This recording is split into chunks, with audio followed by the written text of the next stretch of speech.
In the Atacama Desert, no flowers bloom, no insects buzz, no rain ever falls. This is the driest place on Earth.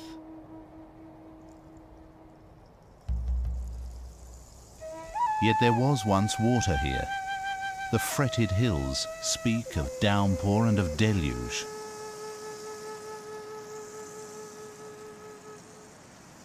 But why are these sun-baked watercourses now so utterly dry? This is the riddle of the Atacama.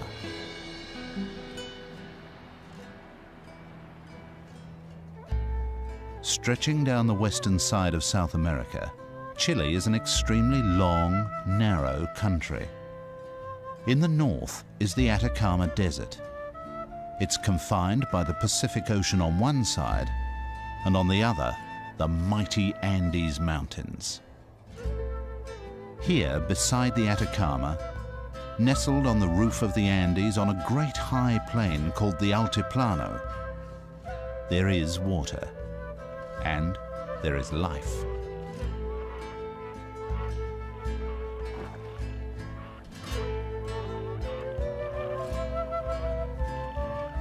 Despite the thin, oxygen-starved atmosphere and intense ultraviolet radiation, some animals lead remarkable lives at high altitude.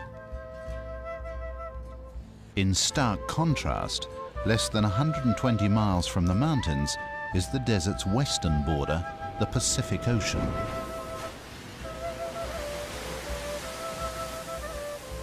The sea's riches attract some unlikely hordes.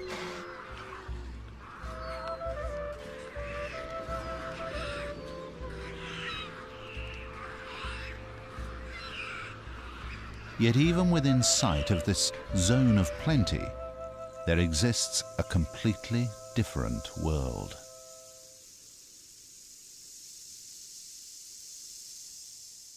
The sterile Atacama Desert is devoid of movement and of sound. Could any life exist within the desert's arid heart? The spell of silence is broken by air that sweeps down from the Andes. The fierce desert heat spins the cool air skywards.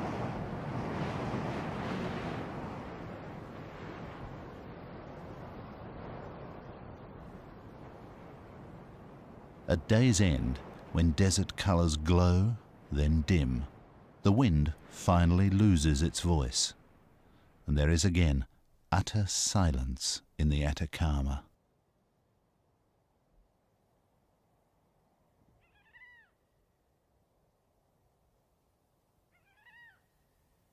Then, from the dark wilderness, eerie, unearthly cries can be heard.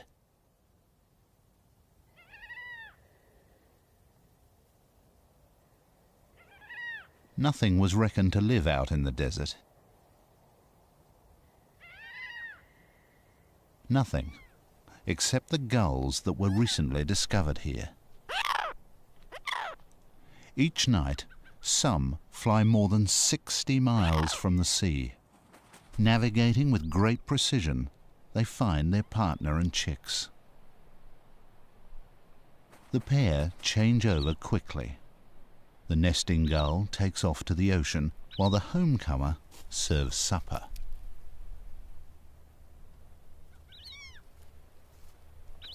This will be the only meal that the chick will receive in 24 hours. Why do these Garuma gulls nest here, so far from food and water, and in the most extreme conditions? After feeding, these remarkable birds quickly cocoon their nestlings against the freezing desert night. Garuma gulls can withstand these cold conditions, but with the return of the new day, they must cope with the opposite problem, extreme heat.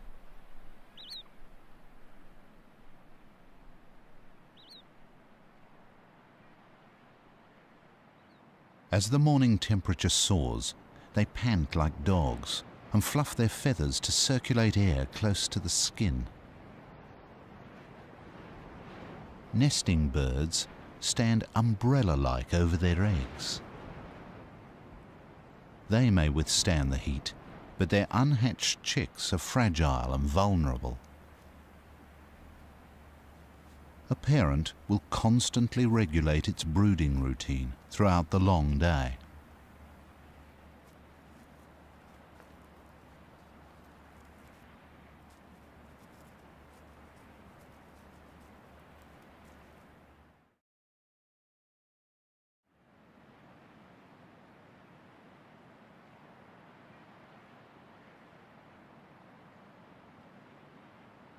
A Guruma gull's specialization for desert life begins even before it has hatched.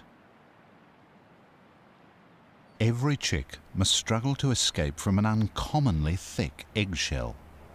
It's designed to prevent water loss in this harsh environment. But the thick shell slows down absorption of oxygen. As a consequence, each chick develops slowly, spending more than 30 days within the egg, the longest of any gull.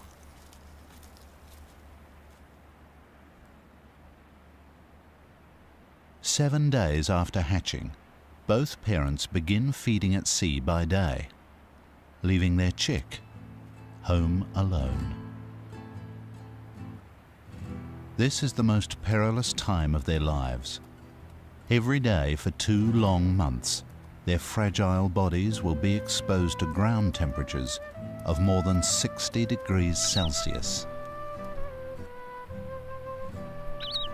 Some make for high places in a desperate attempt to catch any available breeze.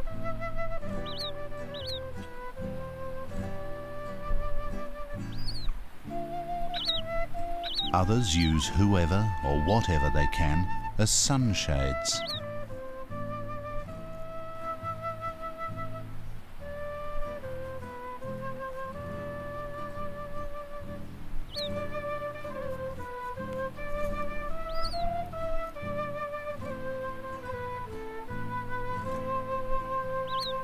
Why do Guruma gulls choose such extreme nesting sites? Some say it is a memory of a desert that was once covered by ancient seas and lagoons, and that gulls have never abandoned the nesting places of their ancestors. Others say they nest here for safety. No predator is likely to risk hunting in such a vast and hostile place. The desert is both perilous and protective, and it's only at the very edge that they return to a more reassuring and familiar world.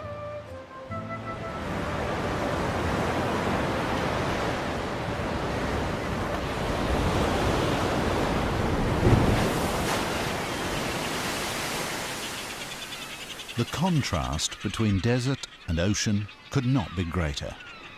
Guruma gulls go fishing in one of the richest seas in the world. Their existence in the desert is only possible because this ocean explodes with life. Millions of tons of anchovies and other small fish shoal off the coast of Chile.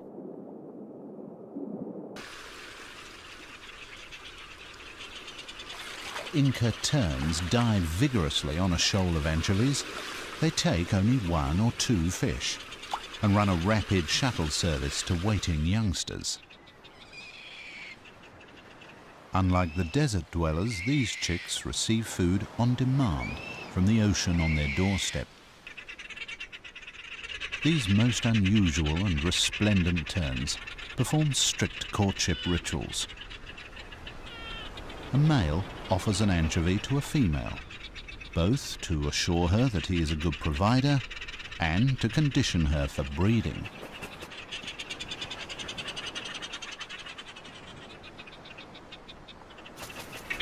Like brightly attired courtiers in a medieval pageant, they bow appeasingly.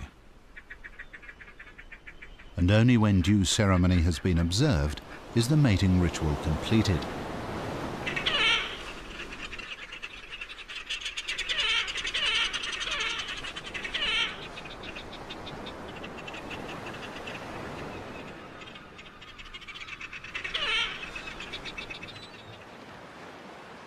Their neighbours, the pelicans, consume a lot more of the fish.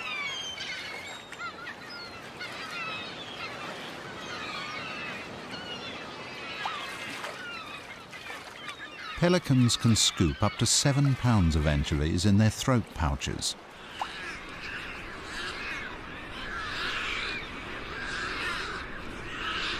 Their colonies form some of the largest concentrations of seabirds along the coast of Chile, and are very crowded, very dirty, and have the overwhelming smell of fish about them.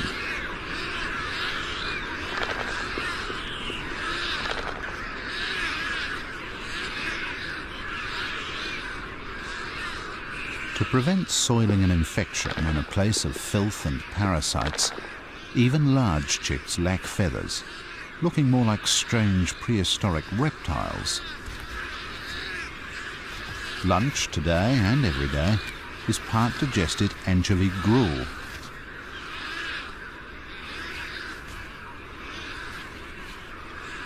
Each chick will receive around 220 pounds of fish before it's feathered and old enough to fend for itself.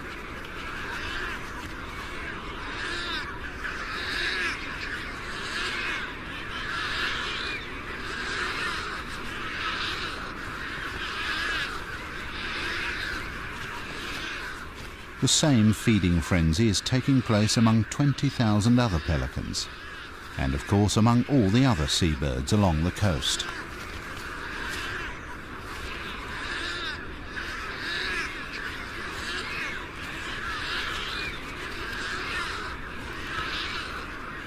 So why is the ocean so incredibly rich and able to support so much life? One clue as to why the sea is so bountiful has just arrived in the colony. It's a penguin. And it's not alone.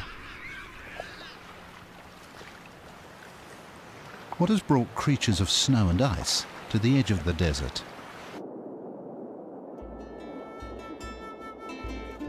The answer lies in their name, Humboldt penguins. They're here because of the exceedingly powerful Humboldt current. Flowing all the way from Antarctica, it brings great riches. The current also brings masses of cool water. It rarely gets above 12 degrees Celsius.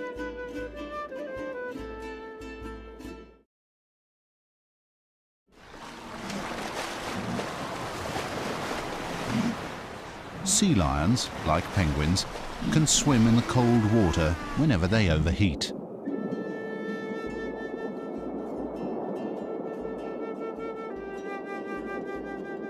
Curious juveniles perform their languid ballet in water of surprisingly low visibility. The water is cloudy because of the incredible growth of plankton, up to 4,000 microscopic organisms in every pint. Conditions are ideal for plankton growth. It's stimulated by oxygen-rich water, upwelling minerals, and the intense sunshine. This incredibly rich broth at the bottom of the food chain eventually feeds everything along the desert coast.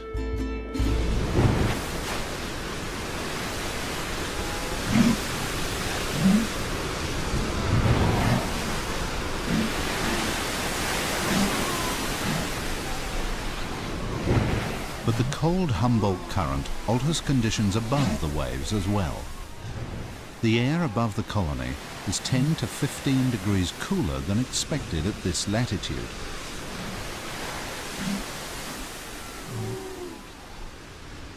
Cooler air does make life a little more bearable in the sea lion colonies. Fur coats and layers of blubber are not recommended desert wear.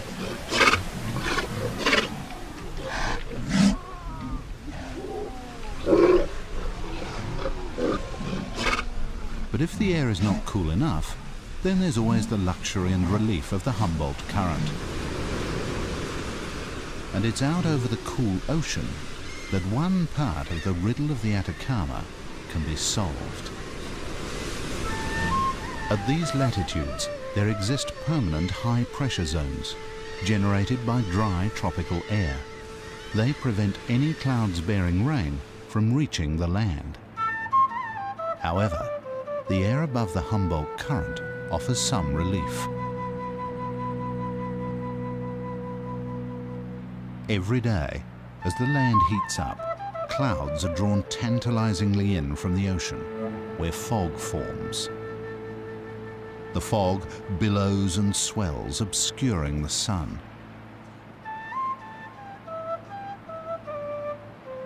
In northern Chile, this fog bank is known as the Camanchaca.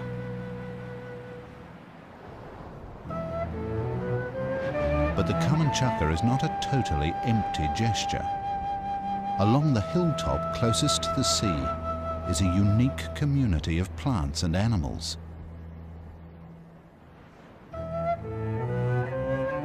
All live on the very edge of life.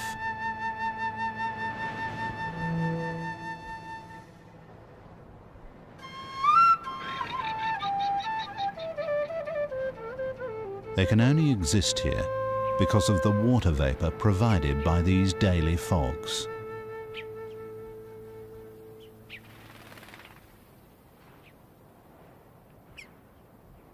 Moisture may condense on lichens or the spines of cacti. Ridged stems then funnel water down to the roots. The Camanchaca brings the miracle of life to the desert fringe, but it's a cruel and empty gesture to the parched land beyond. A few hundred yards from the coast, the fog evaporates into thin air.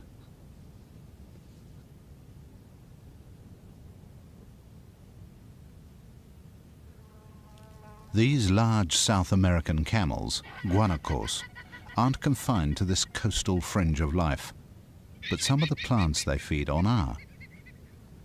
Guanacos survive on this tough plant material.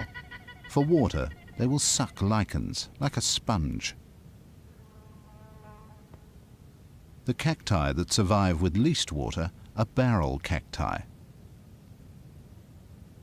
On the extreme edge are those that bury half their barrels into the earth to help reduce moisture loss, and they also religiously face the noonday sun to minimize the area exposed to its harsh rays. They mark the edge of the desert, the edge of life. The desert extends southward for more than 600 miles. Always there is a coastal fringe of life.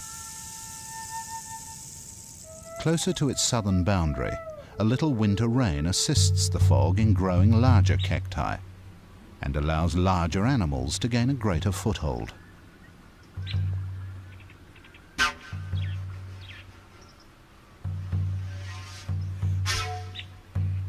The main food of the black-chested buzzard eagle are dagus, small rodents of the desert edge.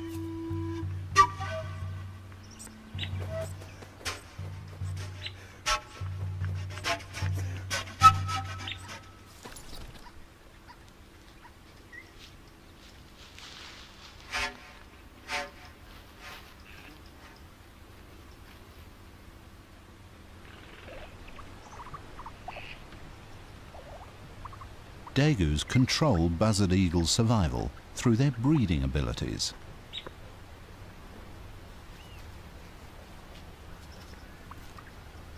In most years, dagus can breed to very high numbers because they're superbly adapted for life on the edge of aridity. They don't drink water, as there is none. Each animal takes its entire water needs from the plants it eats.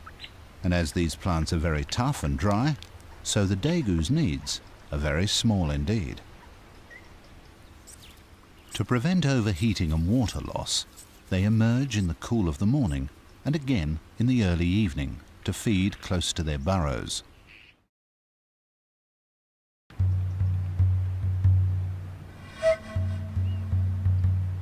The buzzard eagle has a large feeding range. it must spend most of its time hunting. It is no longer just feeding itself. Back at the nest, there are two more.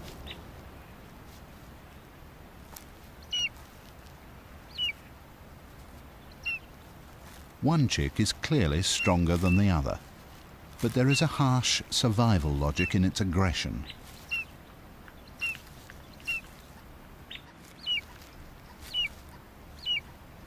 In years of little food, the bigger, stronger chick will take all and grow well. The weaker will eventually die through stress and neglect. The alternative is for both to weaken and possibly die.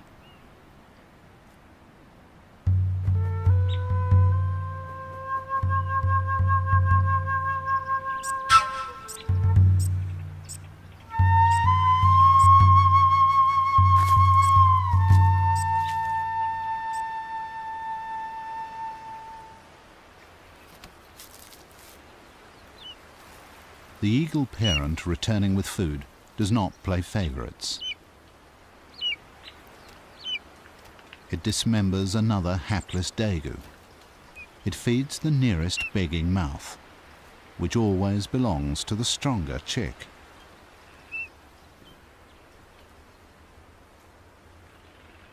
The fortunes of predators may be linked to their prey, but ultimately everything depends on the daily fogs of the common chukar. This desert fringe has a surprising variety of animals. Each must find its own ways of dealing with extremes. Pingera, the giant hummingbird, must take frequent rests while feeding. It lacks the sustained hovering ability of smaller hummingbirds. It now returns to work on its partially completed nest. It binds the soft material by smearing it with a sticky saliva. Hummingbirds require a constant and plentiful supply of high-energy nectar. If few flowers bloom on the edge of the desert, their ability to successfully breed is at risk. But avoiding peril can itself be perilous. A coffee moth caterpillar's stinging spines may not protect it from Chile's largest lizard. The Calopistes iguana neutralizes the stings by wiping the caterpillar clean. The job must be thorough, so the iguana continues in the shade to avoid overheating.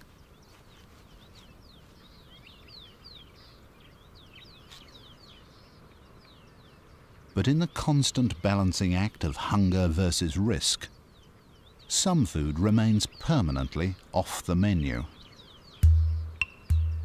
The poisoned hairs on the Chilean tarantula can become embedded in the mouths of desert animals. They know to leave it well alone.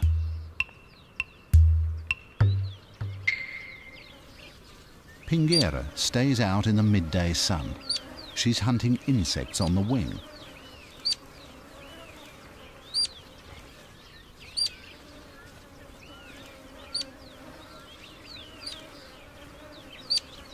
Her young chicks now require protein if they're to survive, but feeding them is an art in itself. It combines the delivery rate of a petrol pump with the aim of a sword swallower.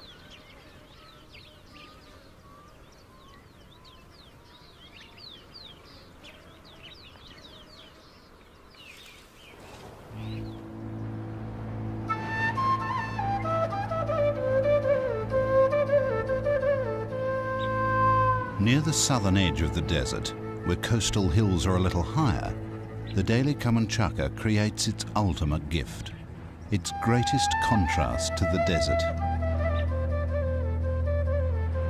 Here, incredibly, a rainforest looms out of the fog.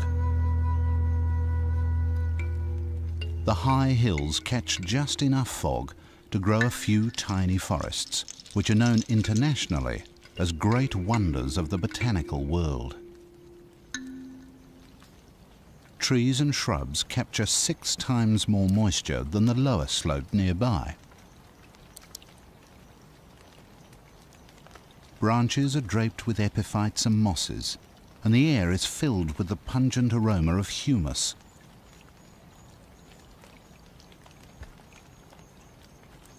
It's unbelievable that just a few hundred yards to the east, the driest desert in the world awaits.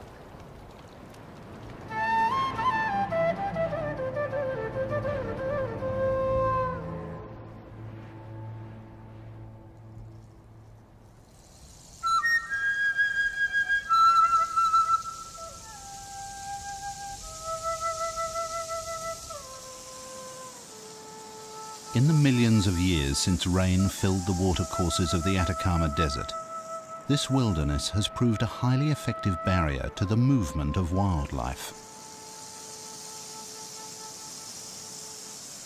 For many thousands of years, however, one species has repeatedly crossed the desert and left clear evidence of its passing.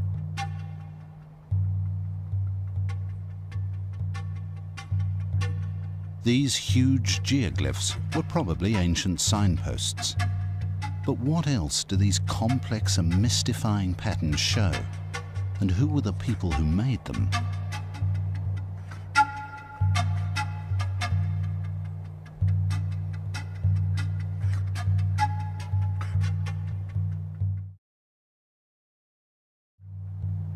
Closer to the mountains, in valleys where a little water brings a splash of green, there are caves. In them lie the remains of peoples thousands of years old.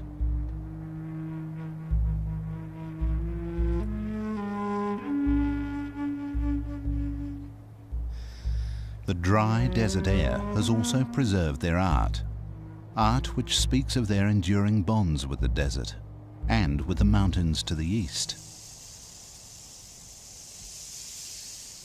Candelabra cacti stand as sentries.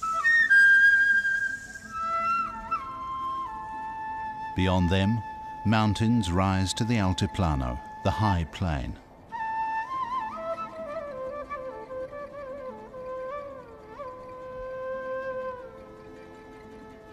This is the home of the descendants of those mummified desert people.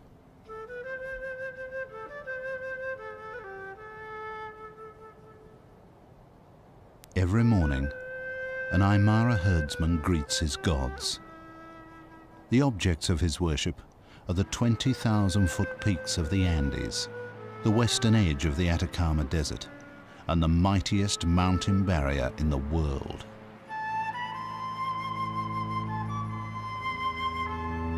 The mountains are flanked by scores of active volcanoes, ominous and potent indicators of mountains in the making.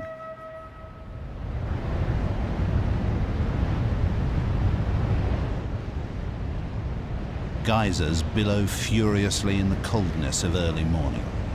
They are born of intensely hot rocks close to the surface. Far below, continental plates collide, forcing these young mountains ever skyward. And just as the cold Pacific Ocean answers one half of the riddle of the Atacama, so the Andes answers the other half.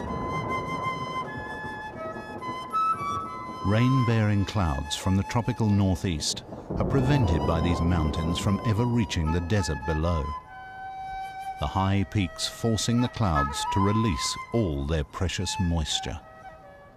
Melted snow and rain then flow into the highest lakes in the world, some more than 12,000 feet above the sea. Here, life faces enormous extremes of ultraviolet radiation, of cold, and of thin, oxygen-starved air. Yet animals cope. The giant coot's large size probably helps them withstand the harsh climate.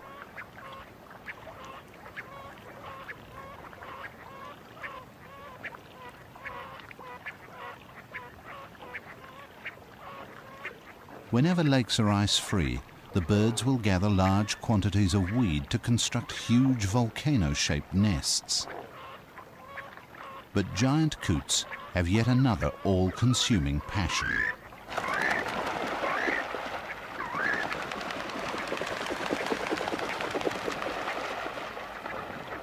Family groups are forever disputing territory.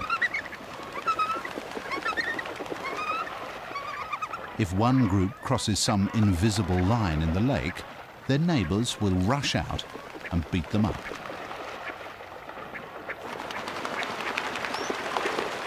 Neither group ever wins the war. The only concession is an uneasy truce. Until next time.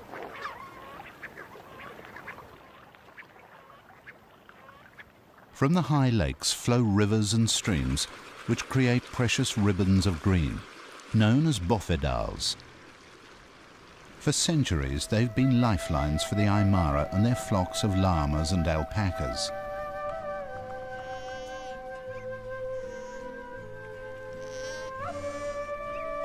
These South American camels have ensured the survival of communities in the Andes. Llamas are beasts of burden. The shorter alpacas are bred for their fine hair.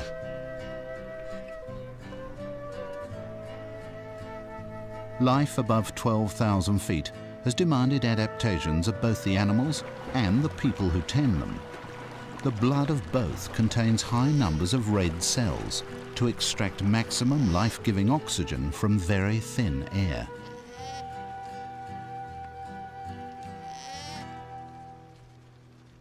A wild type of camel also lives up on the Altiplano. The hair of the vicuña is the finest natural fibre in the world. It was more highly valued than gold, and the desire to possess it very nearly led to their extinction. Their numbers continue to recover. It's breeding season. A male drives off the bachelors that have come too close to his harem.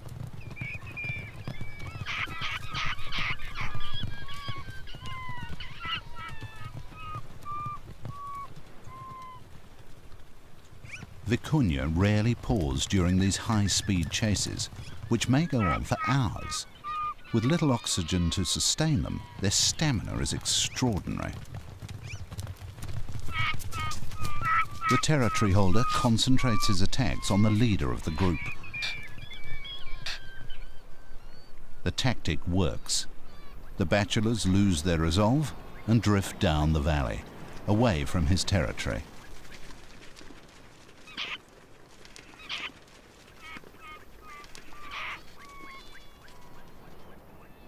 The plants are extremely tough and spiky, with little food value. Yet these remarkable animals not only survive, they're coming back from the edge of extinction. A fox is attracted to the birth of a vicuña. Vicuña births always take place in the early morning. The infant dries off and gathers its strength in the day's sunshine.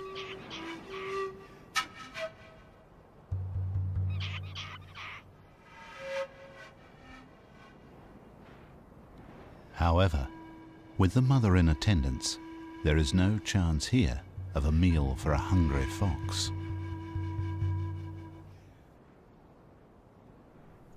But as the supreme opportunist, the fox will take advantage of any food source. These qualities have enabled it to prosper in all of Chile's extremes.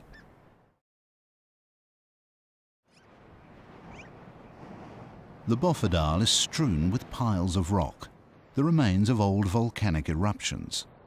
They're much sought after by vizcachas. These unusual animals warm themselves after another freezing night on the Altiplano.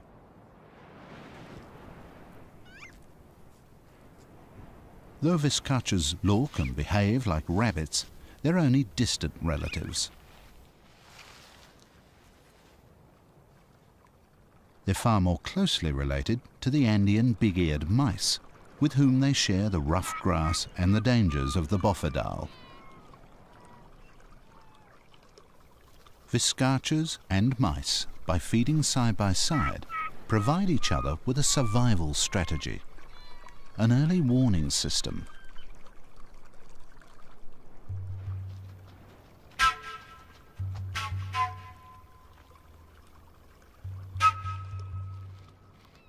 At the approach of the fox, the sentry's whistle alerts the viscachas. But a few mice fail to heed the warning.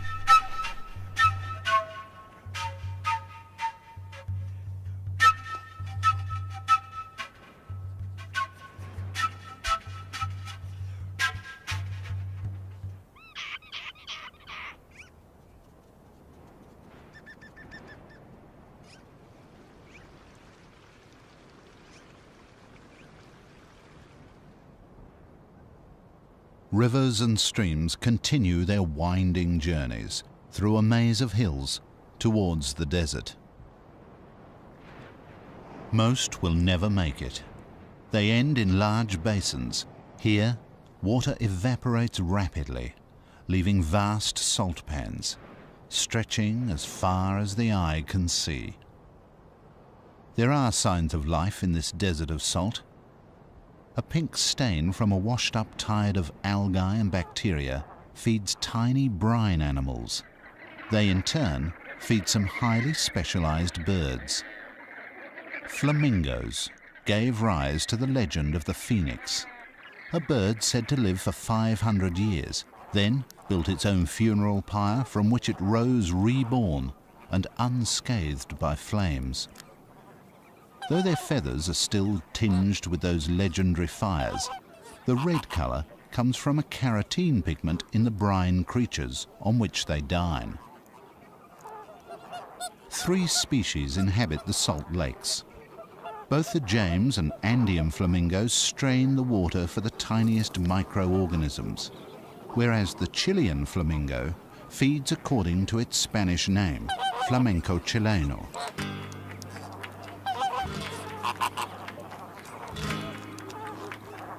The flamenco dance stirs the mud to release brine shrimps and fly larvae.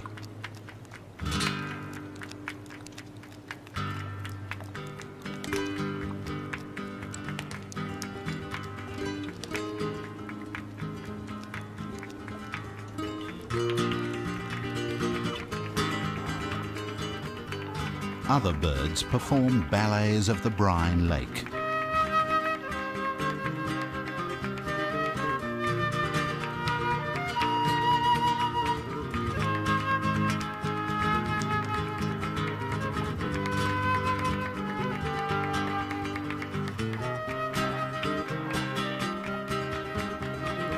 Wilson's phalaropes come all the way from North America to feed at these salt lakes in the desert.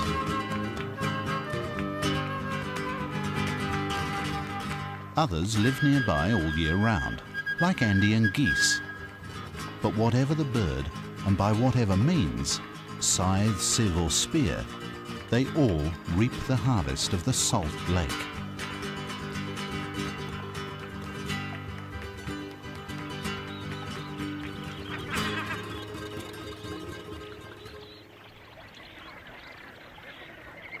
Flamingos build nests in large colonies on the salt pan, but each species keeps to its own area, and each pair to its own mud stack nest.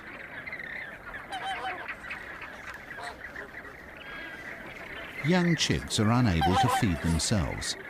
Instead, their parents feed them a blood-red secretion similar in composition to mammalian milk.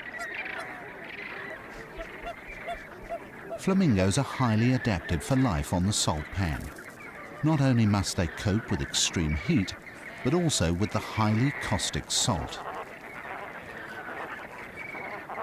As chicks grow older, they gather in large groups for mutual protection. They're easily startled. A gust of wind is enough to send them into a stampede.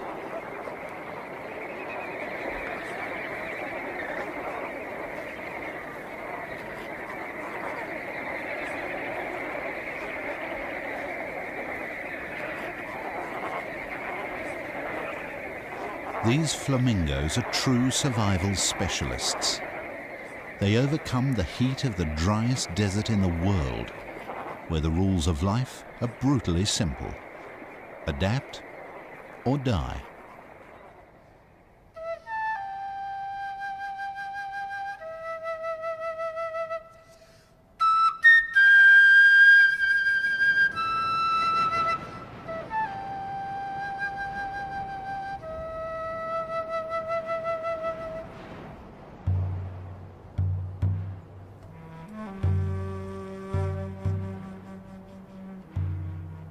The skeleton of a mule, one that was given its freedom in the desert.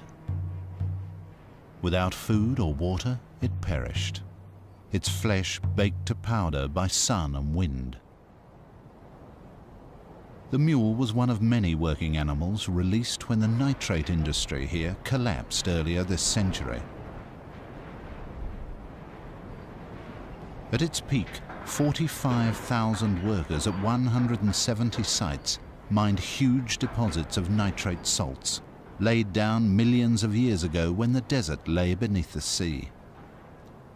Fortunes were made, just as easily as lives were lost. And although the nitrate industry went bust, another boomed.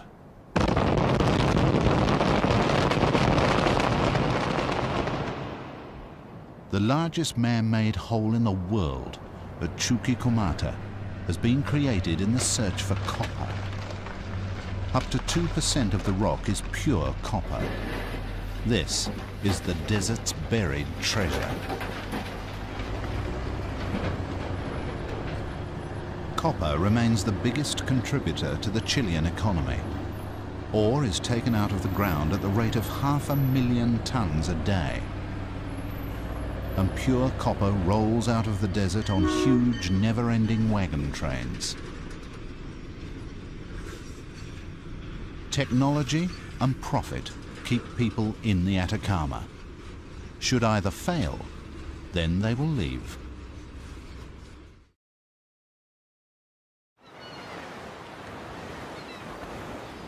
Bulk carriers wait like ghosts in the fogs of the Camanchaca.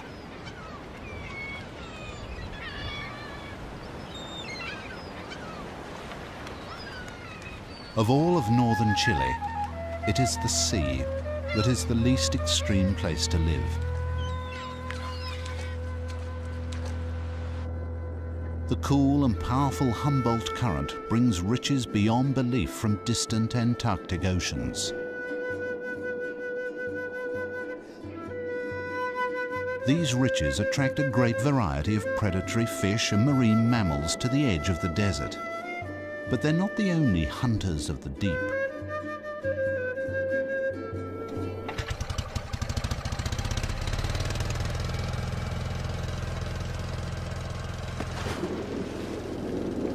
On one hand, factory ships take 2 million tons of anchovies from this coast each year. On the other, a solitary diver on the end of a breathing pipe gathers what he can. Such is the bounty that even he may gather more than 100 species of fish and shellfish. One of the most highly prized delicacies is the loco, an abalone-like shellfish. The riches to be had in the kelp beds and rocky bays along Chile's desert coast sustain more than 30 towns and villages.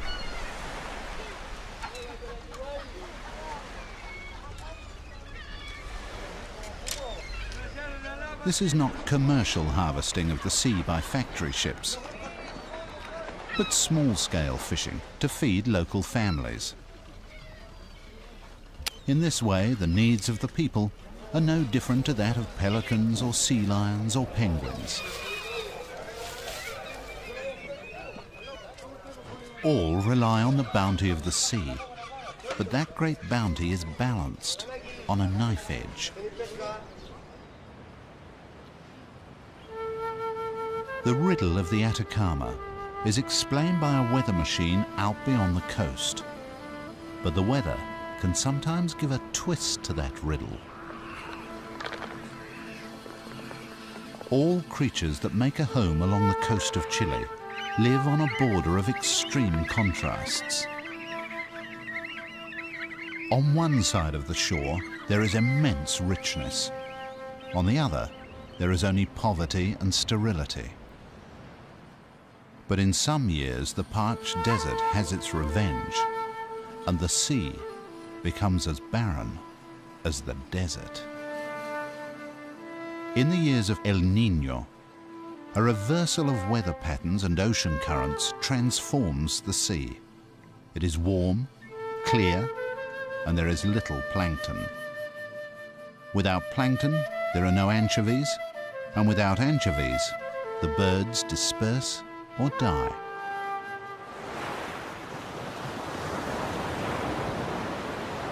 The good years are so good for the Humboldt penguins that they breed twice. This is also a good insurance policy against hard times. Each day they come ashore late in the afternoon when the sun's heat is less fierce.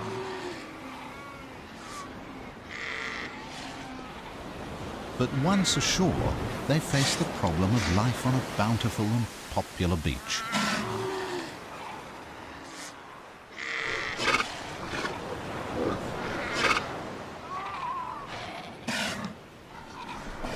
To reach their nests, they must thread an uncertain path through a colony of tetchy sea lions.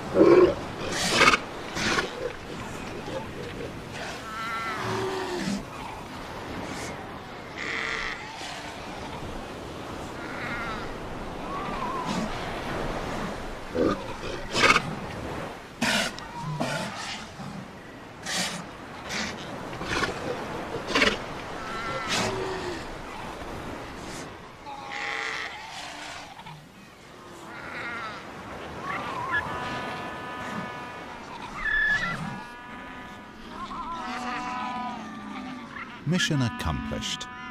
But now come the energetic rituals of greeting one's family. This frenzy of calling, preening and courting comes at the end of a day when a penguin may have had to swim 30 miles to fill its belly with fish, a very long way for a small bird. But in bad years they may swim 2 or even 3 times that distance and still come home hungrier than when they left.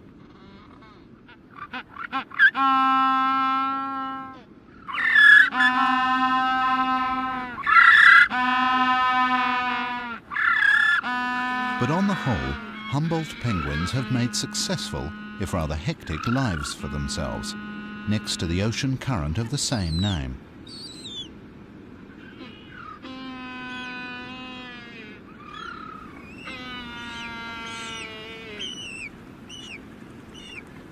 For penguins, the benefits of good years always outweigh the risks and disasters of bad ones.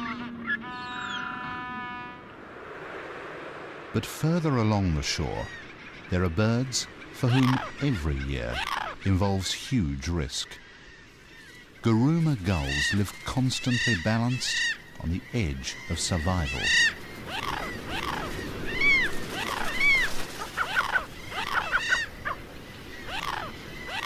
Some have chicks waiting in the desert. Others are still courting and mating. Finally, in the late afternoon, they take off on their long journey. In order to conserve energy, the Guruma gulls ride thermals. This enables them to spiral to great height before striking out on their epic flight into the desert.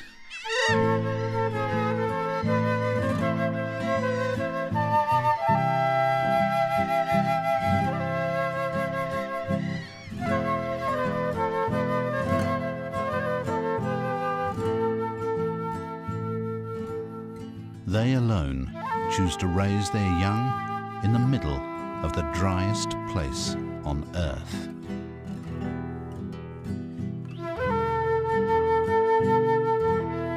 Whether they do it to escape the clutch of predators or in memory of the shores of ancient seas may be another riddle. But their endurance here is truly heroic.